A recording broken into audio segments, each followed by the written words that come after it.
go ahead and we can hear. All right. Are we in the green room? Warming up. Are you gonna do yours too? I'm up. You're up also. No, I don't typically today. stream it. No, Okay. yeah, people can find it, but I am going to Okay. post the link in the page. Great. Yeah, I'll definitely stream it. Minutes 8:15. So we have quick. Are we in Good the green morning, room? everyone. Welcome to the green room. A special green room today. A really special green room today on so many levels. Special for a lot of reasons. Yeah, I want to special welcome for in our special guest, Jose Bolen, of course. Well, I think our favorite guest Our in the favorite, green room. my favorite guest by far. So many stories to tell, Absolutely. and he's got an unbelievable story to tell about what's gone on over his past week. But don't we all? But don't we That's all? right. Don't we all? Don't we all? The morning after, sun rose this morning. After what was an incredible day yesterday. Listen, I just want to give my feelings right out there, and I'll be honest with you. And I kind of feel like a intern or a med student who was accepted to med school, and I had the glow yesterday, and they had my intern lunch, and they greeted me. And then this morning I went down to the basement, and I found a stack of charts about that high, okay, that I was expected to wade through this morning on my first day. Or the worst analogy, Don, and I know you'll hate this one. Like I got the patient with the fecal impaction waiting for me and to do the rectal exam, and I had That's how you start our morning, with fecal impaction? I just Really? That's the best you got? as joyous as I am this morning, I know how much work there is to be done. Well, actually, Trump left, so it doesn't make sense. My point is, the work starts today. And I'm glad we have Jose because I know he's going to bring some light into the zone of what we're all facing, which is a fight, a battle. Let's face it. And I'm never going to equate the battle that we all live in society to the battle, of course, that our soldiers have fought. But what a day. So that's my feelings But and thank God, like how it went down yesterday. I think kudos to the National Guard for their protection. I mean, it was DC was in a lockdown, unfortunately, but still it was, they protected the new president and the new Madam Vice President. Yeah, she was beautiful. And I want to bring Jose in because, so Jose, I wanted to almost start off the green room this morning with your video that was so spontaneous.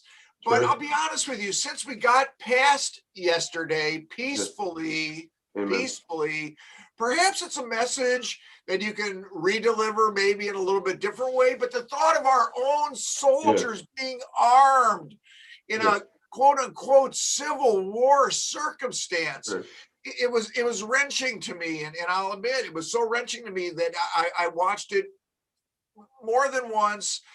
You know me, I name things, and I call it 7 pounds of pressure, because to think about exerting that 7 pounds of pressure behind the trigger against another American, and let's hope we never, ever even get close to that again, ever. So for those who are watching, we posted a video off of YouTube where Jose was actually speaking about his feelings as a U.S. Army veteran after the attack January 6th on the U.S. Capitol building. For those who haven't seen it, I know a lot of my friends actually did tune in and watched it, and there was a lot of feedback. But please go ahead online and watch it.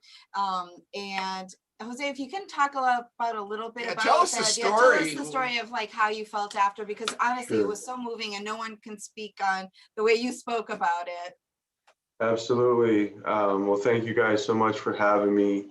This is so important right now because yesterday was that day in our history that we can breathe a sigh of relief, in the White House again, and as a country, we can kind of inhale and exhale and have that, and we deserve that.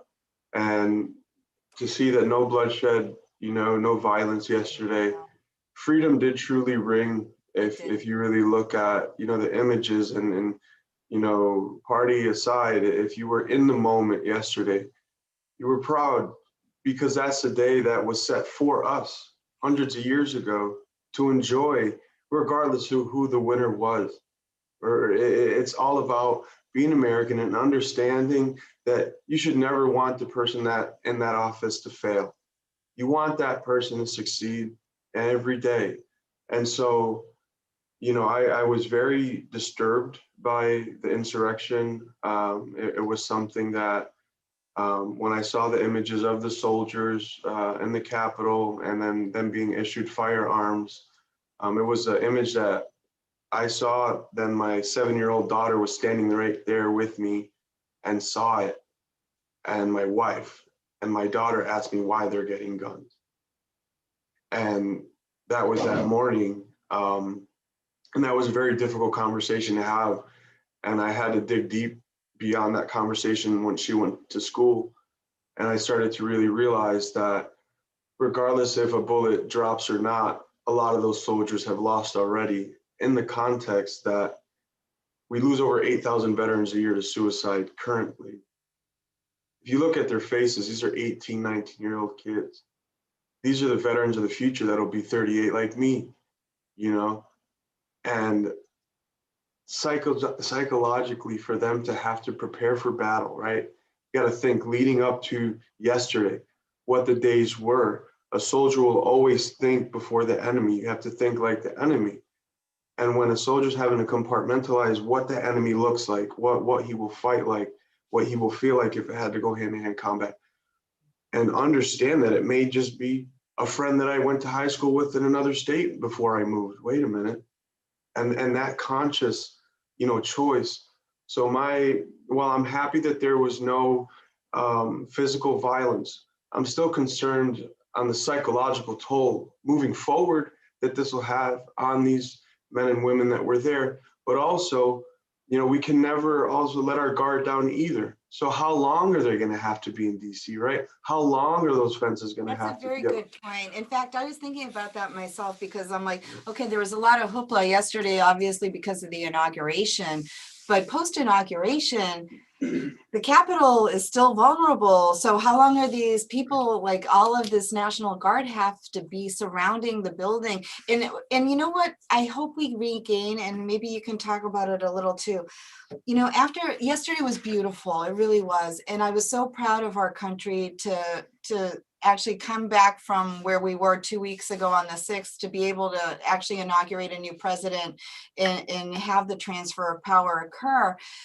But my question is, like, yesterday, like, I was almost sad in a way also because I felt like we did lose part of America from the 6th, because still, like, I feel like, okay, we still are going to have the National Guard. And like you said, these people have to mentally think, I might have to shoot my brother. This is the thing, like in the time of the Civil War during Abraham Lincoln's time, it was brother against brother, cousins against cousins. And like you said, psychologically, it's one thing if you're in a foreign country to take up arms and mentally figure who the enemy is, but to do it here on your own land, it's to me still like, I'm still very saddened by the event. I still, to be honest, I still am trying to get over that myself. Well, go ahead, Jose. There are no winners in war, regardless if it's another country. War just needs to stop, period, right? And so it's not so much the psychological toll it'll have on them now. It's, again, if we're trying to end veteran suicide, right? If we're looking, how can we talk and stand every day to eliminate the 22 when we are actually producing them with events like these and other worldly events? And so, you know, my hope is that people understand, you know, that these soldiers they're not just pawns, right? They're not there, you know, for fun. Go ahead, Jerry. So that leads to where I was going with it. It's almost like, to a certain extent, to some parties, this has been a game. And I'll be honest with you, one of the things that really bugged me about yesterday, and it's the Democratic way, both big D and little d. Big D and little d. The Democratic way is to let those Republican congressmen that disavowed the election 2 weeks ago in that same building at that ceremony, okay, with handshakes, and let's try to get it back together. And that's the Democratic Party way. I'm not disavowing Republicans today, and it's not the day to do that. but it wouldn't have happened the other way. It It wouldn't. wouldn't have, I agree. it So wouldn't to have. me, I'm almost kind of waiting for an apology from certain Somebody. people, and I mean my friends too. And listen, here's my point about the whole QAnoners, and this is scary. There were people literally waiting up until the moment of inauguration for the power grid to go down, Yeah, arrests of the Clintons, Obama, I know. President Biden himself, up until the time that the inauguration took place. Okay. Right. And there was a whole community that was waiting for this and unbelievably disappointed that it didn't happen. I was offended when I read that there were parents that were angry because their kids were being quote unquote required to watch the inauguration Required, in their you're schools. an American citizen. Okay. And Jose, one thing that I loved about your tape on the YouTube was a really interesting thing that you said too. How do we refer to these people? Do you refer to them as American? How do you refer to somebody who's going against their own government, wanting ill will for their own presidents or their ill will for their own Senate, congressman, vice president? They wanted to hang the vice Well, president. that's why I'm ornery this morning. The Democratic way, once again, big D and little d. And I'm that way too. I'm an inclusionist, okay? Sure.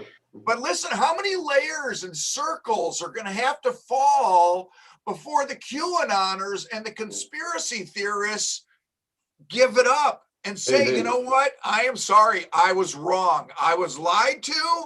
I was misled.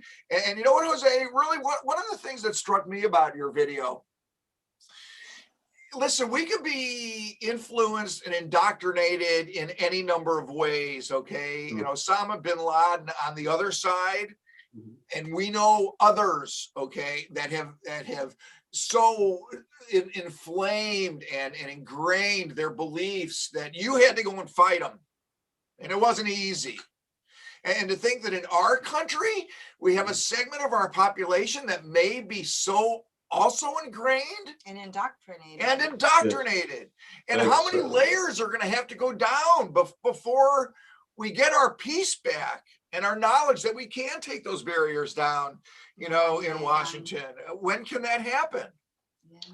Or that we have a leader who can walk freely down the street without, you know, okay, Secret Service is one thing, but without the National Guard present. I mean, it's like I said yesterday, I want to be positive today. I do. I think like it is a new day. And I think, I know a lot of us woke up this morning with a breath of relief that we don't have to worry about a tweet or some madman at the helm. We can actually relax and actually get our lives back a little bit. But I think that the address has to be also, and I don't know how you feel about this, Jose, but you know, I think some of the laws in our country need to be changed. And I think some of them, there's a lot actually, but one of the foremost ones I think is if you want to serve in the United States Senate or Congress, you have to be a vet, because then you will never order your child to go to war. And you will never want it. You will try everything to make peace before you go to battle. And I think until you actually have that 7 pounds of pressure question of like, you know, having to actually kill someone, I think you shouldn't serve, because I think, like you said, it's a game and it's taken as a game and it's looked at very lightly. And then when these 18, 19-year-old kids are messed up for the rest of their lives, thank you to who? To the Congress and the Senate who declared war and sent these kids away to get, you know, fight demons inside and fight an enemy, but come home to like such mental anguish. And I think, you know, I don't know, but how your feeling is about that, but I really think that if somebody wants to serve our government, they have to serve our country first in the military, so that they do realize the humanity that's involved, because I think they start looking at people as inhuman. Correct. Property. It's property in pawns in a game. For them, what's it to them? They're like, okay, go to battle. Their kids aren't going to battle. They're sending somebody else's kids. They don't feel it. When you have to send your own child, or you yourself are going, it's going to be a different, it's going to be a totally different game. It's going to be a totally different mindset, because you're going to try peace and not to put mental anguish on 18 and 19-year-old kids who, you know, for lack of anything else, are handed a gun and a weapon and go and told to go kill somebody. I mean, it's crazy. It's important to underscore that, you know, so soldiers are strong, right? We're They built to are. be mentally strong. So this is also not a pity party for the soldiers, right? No, no. Soldiers are meant to endure. It's for the civilian population to understand that while we are trained, while we are mentally strong, while we are battle ready, we are still human. There are still human elements to us. We are not robots. So yes, we know what we sign up for, right? But that doesn't mean in the moment, that 7 pounds of pressure has to be applied, or in the moment where, you may, be hit by an IED, you don't love America in that moment. You love America in those moments. And so, right now, folks need to look at the soldiers in the Capitol for what they are. They're in a defensive position. They're not looking for trouble, right? A soldier, is not given their firearm in DC to go offensively through the streets of DC, right? So really what it was coming down to was these soldiers were going to have to be, standing there, and United States Army motto is this: we'll defend. We will defend the Constitution. And so if you look at those soldiers standing around the Capitol, they're living their oath, they're living their motto, and this will defend, which means an American would have to go to them and fire upon them. And that's what I try to get people to understand. So this is where we're at, where we're going to rise up and attack our own men and women. And I just couldn't imagine the first soldier's body dropping here in America, or vice versa on the other side. And that's where the question came, well, who are you? What do we call you? Because when we went to Iraq, we knew the name, of our enemy, the Fedayeen. They dressed, in civilian clothes, but at least they had a name. Some would wear green armbands, and would declare Saddam, Saddam, Saddam. We would capture these guys and ask them, okay, what was the firefight for? Why? Saddam, Saddam, Saddam. So when I see, our flag in the Capitol being replaced with the flag of a man, we don't have kings in this country. We don't, bow to one man or one woman. This is not a monarchy here. We settled that a long time ago. We're a united people under one country, under God, and we serve together. And that's why our principles in democracy were attacked when, as a soldier, again, you learn day one, about your rifle, but you also learn what it is to be an American. We haven't always had a pretty history either. And we atone for those mistakes that we've made in the past as well. So when we are in basic training and we are 24/7 training, we're also understanding what the land that, people barbecue on and have their parties in the summer, what that really means to have, because there are people that want to take it from us every day. And one thing, I learned in war is the enemy does not sleep. He does not sleep, right? So in my mind, here in America now, yes, yesterday went out without, any issues, but again, in the mindset that, are there still domestic enemies here in America that do still have a mindset? Clearly they're still out there. Clearly they are, because they're not going to go over, they're not going to No. go away overnight. They will And not. that was the whole point of me putting the message out there, was to reach them, those who may be confused, who may just simply, they didn't have a father figure in Donald Trump. They saw rhetoric that they connected with, and felt like that was their truth, because I saw it in the eyes of the Iraqis. Why were you, doing this for Saddam? But it's like, what has Doing it Saddam for done Trump, for doing you? it for Trump. But they were so blind. So, when I seen on the TV, just kind of the look in these people's eyes, screaming, where's Mike Pence? Where's Pelosi? It was the same type of demented look that these Fedayeen guys had when we would fight with them. And so it's like, again, what do we call you? We cannot call you Americans anymore, because you're clearly, coming to attack, and one big point I have to make, a lot of the, folks involved in the insurrection were my own brothers and sisters who served. And that's what makes it even more dangerous. You have what happens when a soldier uses his training for the bad?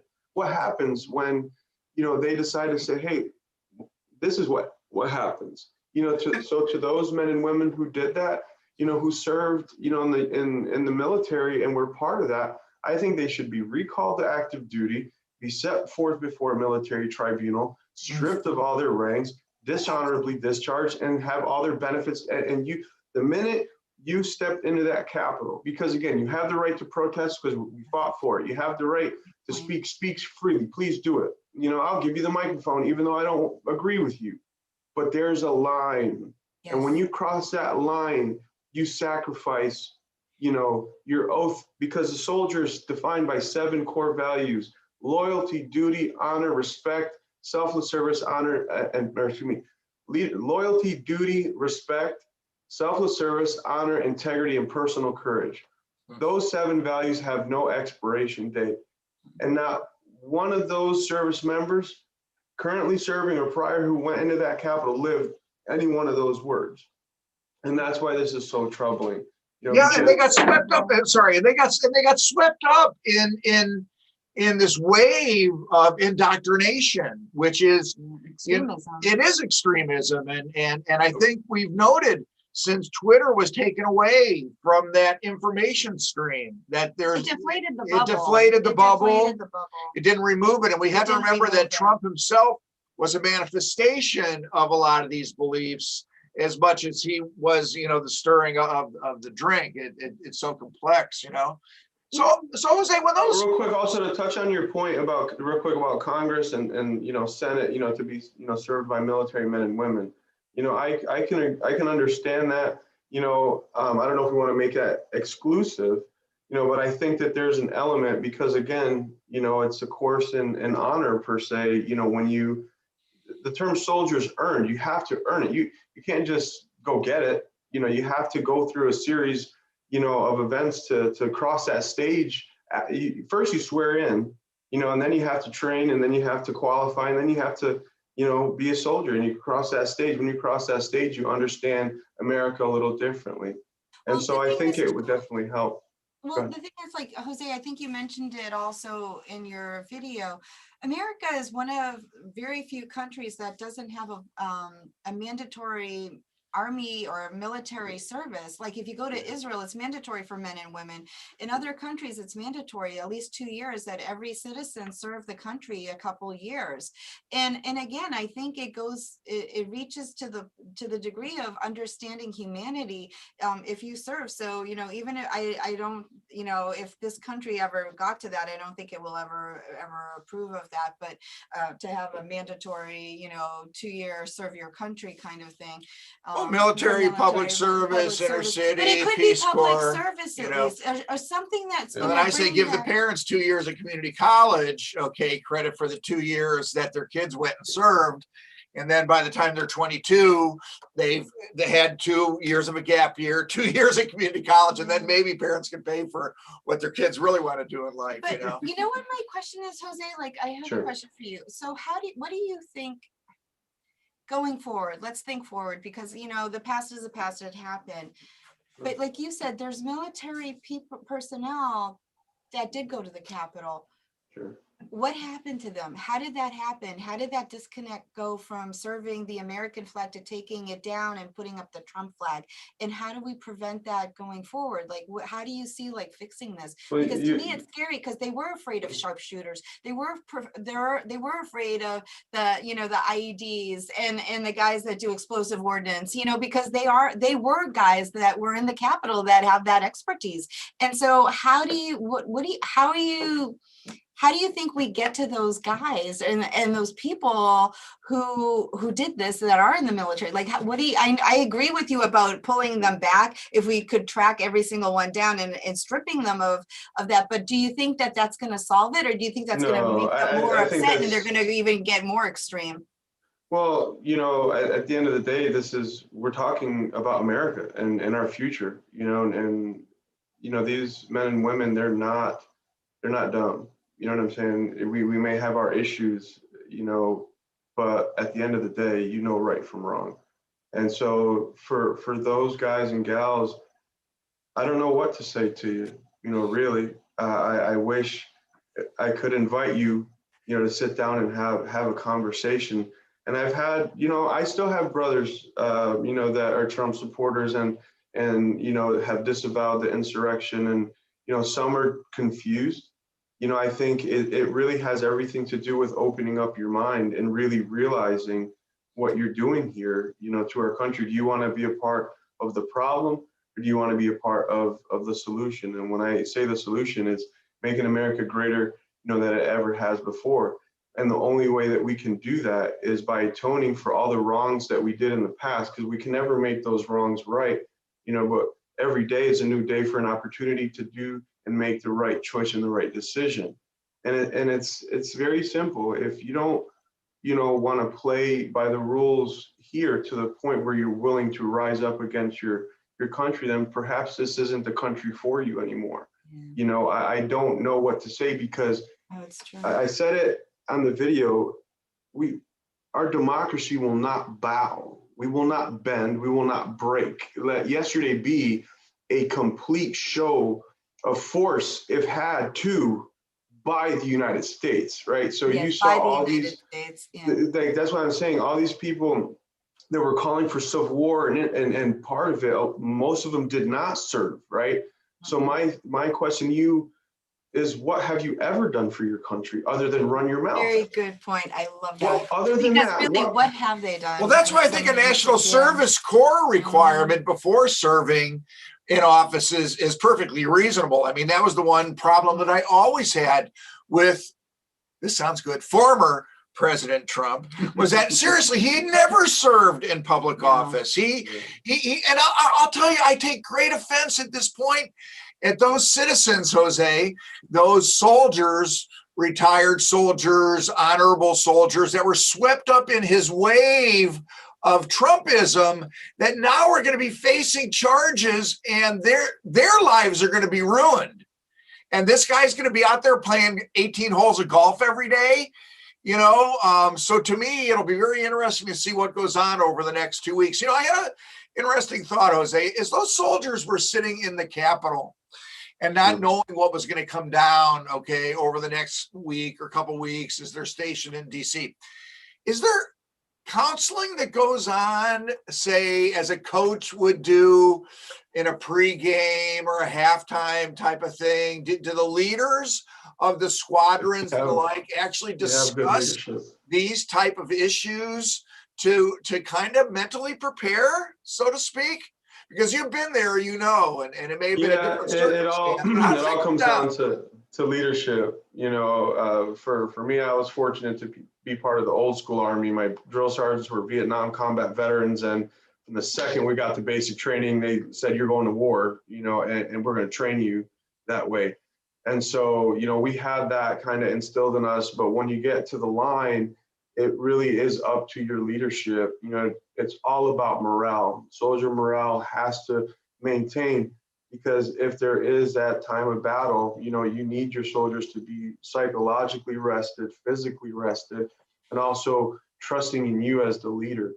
So I trust and I hope, that the Army, does have ranks filled with motivators and enlisted men, enlisted women, officers that are taking care of the soldiers. Because as a leader, leadership is not about, man, I'm a leader. No, leadership is about ensuring that those that have trusted you to follow you understand that you, as their leader, you will make sure they sleep before you do, they drink water before you do, they eat before you do, and you will die before they do. And that's, what I hope that those soldiers have, that perhaps there was, an element of cohesiveness in those halls. And there was someone saying, hey, while we are here deployed in the Capitol, nothing's going to happen. Should it happen, we will do our job, but let's not focus on that. That's what I hope was rang, through those halls. And I trusted it. I trust my Army, Yeah. My question also, as far as it was funny yesterday, not funny, but yesterday evening, there was a clip of the three former presidents, Barack Obama, George W. and Bill Clinton. And one of the things that I really liked, Bush actually said, he goes, we're here, and America actually has, wants to restore and should have always institutional integrity. And I thought that term institutional integrity was so important, because the institutions are not only the Constitution, the Capitol, it is the military, and it is an institution in our country, the institution is to protect our country.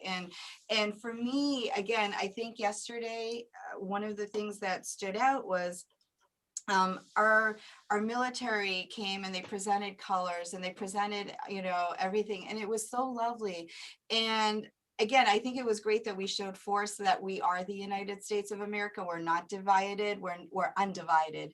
And I think as a message, like from the soldiers, I think that unity that they represented yesterday with the colors even are so beautiful, because you have all branches of the military. You do have the Coast Guard, you do have the Navy, you do have our Marines, all of the military. And so I just, like I said, my wish going forward is to preserve those institutions. And I think part of the duty of all Americans are to remain undivided and find that common goal of being on the same team. I really don't understand the divisions.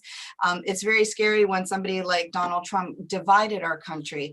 Yeah. We play for the same team under the same flag. It's not two flags. We don't have a Trump flag. We have the United States flag. Right. And it was so disheartening to me at the Capitol, like you said, to have people pulling down. These people supposedly were fighting for Defend America, yet they are taking down the American flag and putting it up with a guy's name. Yeah. And to me, that was one of the most overwhelming things I can't get out of my head, is to say, we are the United States of America. We're the one flag, one team, 50 states under it. I don't care if you're Black, white, Jewish, Christian, Muslim, doesn't matter. We're all saluting the same flag and fighting for the freedom to have the barbecue, like you said. And people take this barbecue and our flag for granted. People die to come to this country to just to be under the protection of that flag.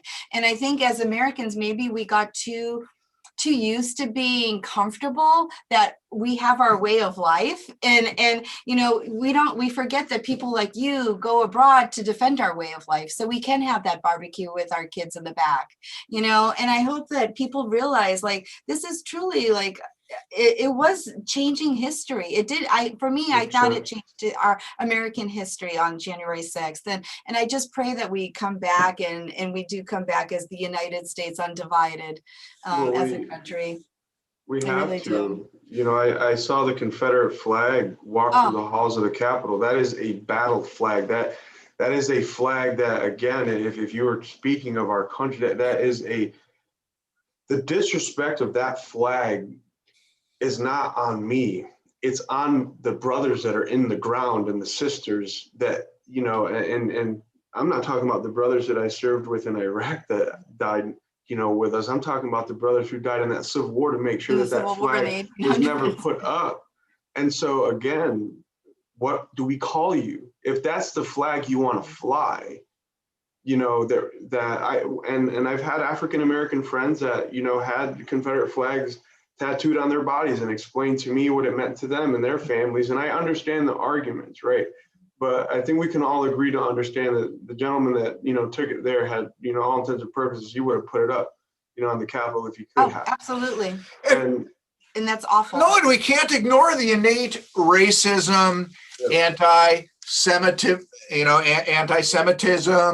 To me, what this has always been about is an unwillingness to accept what America is becoming.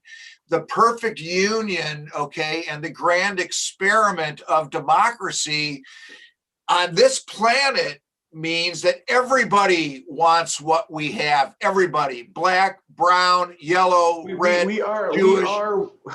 Listen, we are the beacon of light for the world. The world looks to America on how to behave. You want to know why there's global destabilization? Because people have saw us and said, well, how can they not have their shit together? And how can we have our shit together? I'm sorry, but that's the thing. We need to learn how to behave again. You have people that are willing to, the immigrants come to this country not because they want to leave their land. They come from thousands of miles because they know, like my parents, my family's in Puerto Rico. I was born in America. My parents, flew from PR. I mean, we're not immigrants, but for us, like that always meant a lot to me. That my parents, I could have been born in Puerto Rico, like all of my family, but they said, we want to be, in a position, maybe have our son have a little bit better of a life. And I never took that for granted, that my parents, left their homeland per se, because they believed in what the Statue of Liberty stands for. And that's what's so sad. Have we gone so far away to just discard Lady Liberty and she's nothing now? No, it's very true. No, we need to fight for it, and we need to have to fight fight for it for every it. day. And maybe we that is the have to wake-up call. atone, but in fighting for it, we also have to atone for the wrongs as well. And again, Absolutely. yesterday, I firmly believe yesterday was the beginning of something beautiful for America, because this decade started last year, and look at what we don't have to define this decade, this very year, by the negative. Instead of being the worst generation, let's be the newest, greatest generation. Let's innovate together. Let's use social media for what it's meant. If we use social media for the greater good, if my video, going viral only matters if it affected one person. If it affected no one, it doesn't matter. But if my words can go viral, so can yours, Barry. So can anyone's. But the thing is, people aren't willing to listen to each other anymore. And it's because there's been such a rhetoric of hate and nasty. But there are those that are trying to kind of calm down the rhetoric and saying, look, I say it, we're the country that rolls our sleeves up. Let's get to work. Let's go. This is how we do it. We don't mind getting our hands dirty. We don't mind bleeding for, the cause to make us greater. And that's what That this stack means of to me. charts always gets read, Ruta, and I won't go back to the first joke of the day, okay? But seriously, that is America, Jose. You're right. We take pride in the more difficult the task, okay? The more joy and glory we have when we beat it. And I'm with you, bud. And that's why I reach out to you in moments like this, because you have been a uniting force and will continue to be a uniting force. And you put, quite frankly, yourself in the position to be able to speak to it in a position, quite frankly, in a way that I haven't, because I didn't serve. But I'll be honest with you, I love Ruta's idea of a national service corps, for 2 years, every kid at age 18, get rid of the cell phones, get off social Or media. even, one do service here. And the other thing I don't mind is, even if they do like a Peace Corps where they actually do go to another country, to open their eyes to humanity, because I think in America, a lot of us live in a bubble. And they don't realize that there are a lot of countries that are not like us, that don't have running water even necessarily, and where you have to dig a trench and get water in a well. I think it would be beneficial to every student, like whether it's at the end of high school or beginning senior year of college, to go spend a year or two abroad doing some work in a foreign country, because then you'll also realize the humanity of everybody. Because like I've been fortunate enough that I have another company, and I've gotten to travel the world. I've seen the majority of this planet. I don't remember, I think I've seen 72 countries or something. So I've been very fortunate. But one of the countries that I went into at a time like 20 years ago was Saudi Arabia, when a lot of Americans weren't traveling, especially not a woman.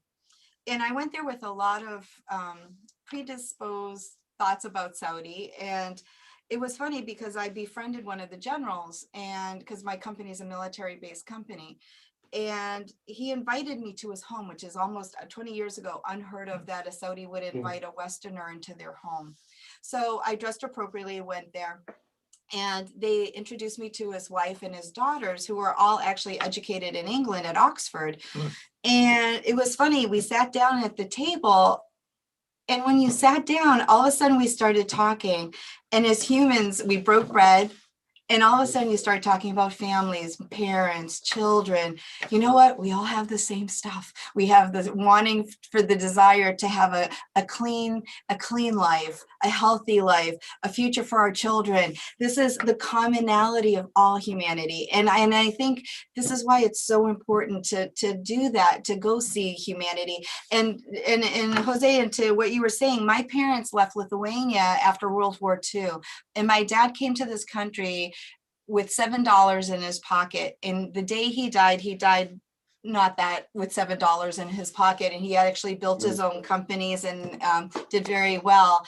But my dad always said, there is no country like the United States, and you will never have the opportunity that this country has granted you. And so my dad always is like, you respect this country. And that's why I actually was running for office too, because I feel a sense of duty to give back. My country gave a lot to my parents. They gave the opportunity for them to have me here. They gave, like, you know, they had an opportunity to build a life and have children here, a business, a house, a stable life, not fear war. And so like these things like that we take for granted, we can't take for granted. We have to go in retrospect and take a look at whose shoulders did we walk on and step on and lean on to be where we are. And I think again, I really do think everybody needs to serve this country somehow, to get an appreciation, a full appreciation, not be complacent about, yeah, you know, we take this for granted. We shouldn't take it for granted. And again, so many people love the concept of the United States. And like I said, my parents are eternally grateful. And like I said, my father to the day he died was extremely grateful to this country. And he always said, he's like, always respect this country. And I hope as Americans, we all can, like I said, come back to that kind of old fashioned maybe, but it's needed. I think we got away from it. No, I think Jose hit on a point is let's use social media to the positive and attempt to deliver these messages. And we need a common truth, Jose. And I know you'd agree with that. You know, we need, you know, as a society to be able to agree on certain things. And I think our institutions and our military and our veterans and our care of our veterans, and let's always remember and care for our veterans. Like honestly, that has to, again, it still comes down to just, I don't know, the fact that there's such high suicide rates. And I know we're talking more about like politics and an argument, but that still bothers me every day of my life, that veterans commit suicide at such a high rate. It's to me one of the most biggest disgraces of our country, that we have to solve this somehow, like, and take it very seriously, very seriously. Listen, that's a road that my brother Jose will never leave. No. He will always fight every day and till every last breath that he has for his brothers. And that's why Jose and I have, and listen, I'll never put myself on the same level with him, but I like to think I've locked arms with him in that struggle to make sure that that message is heard, that our veterans should always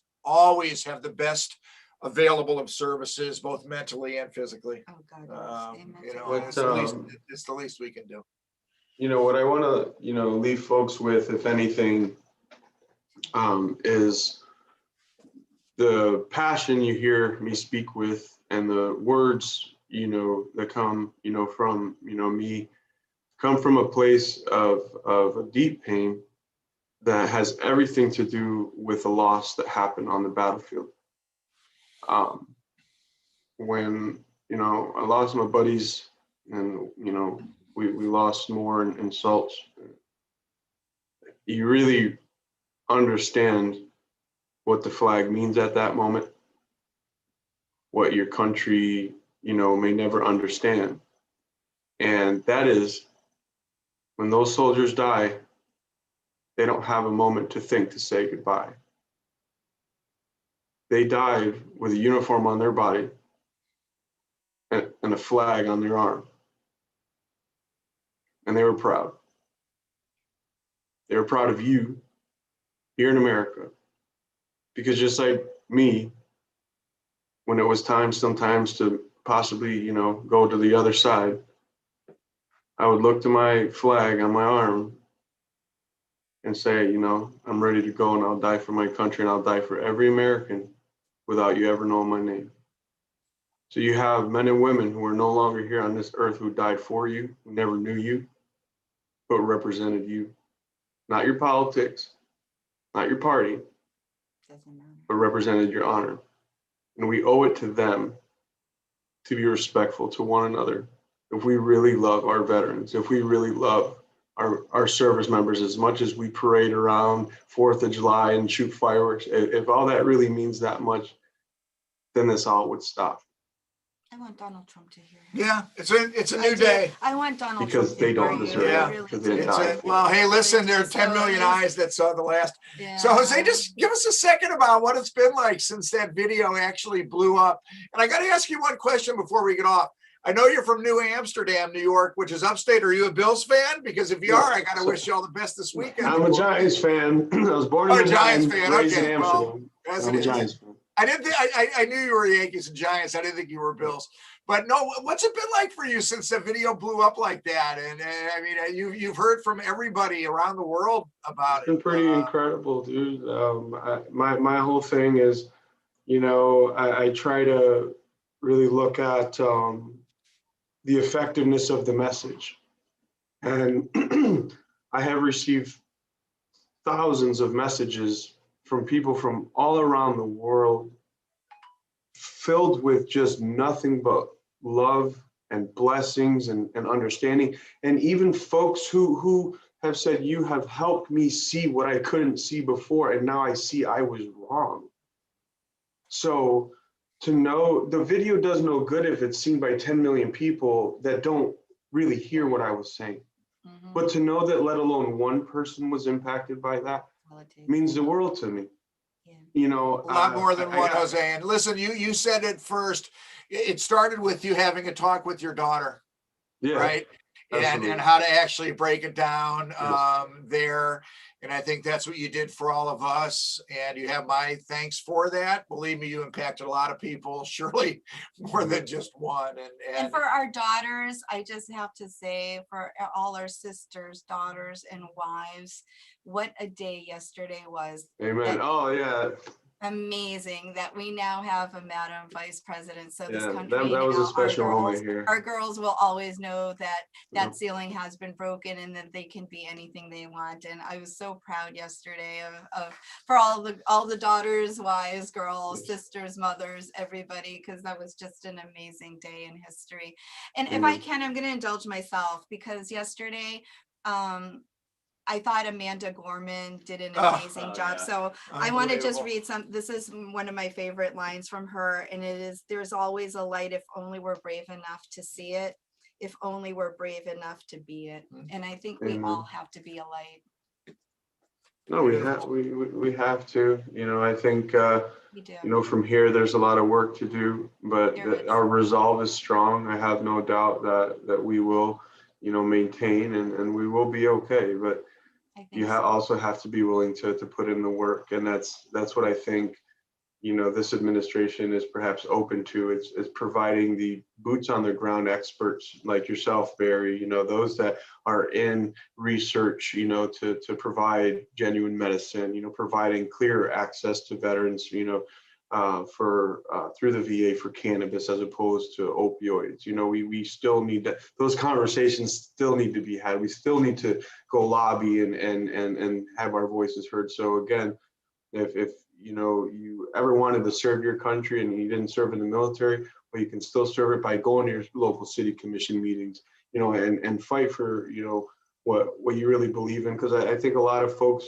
like you said, don't comment publicly. They send a direct message because they're afraid of the fallout for them.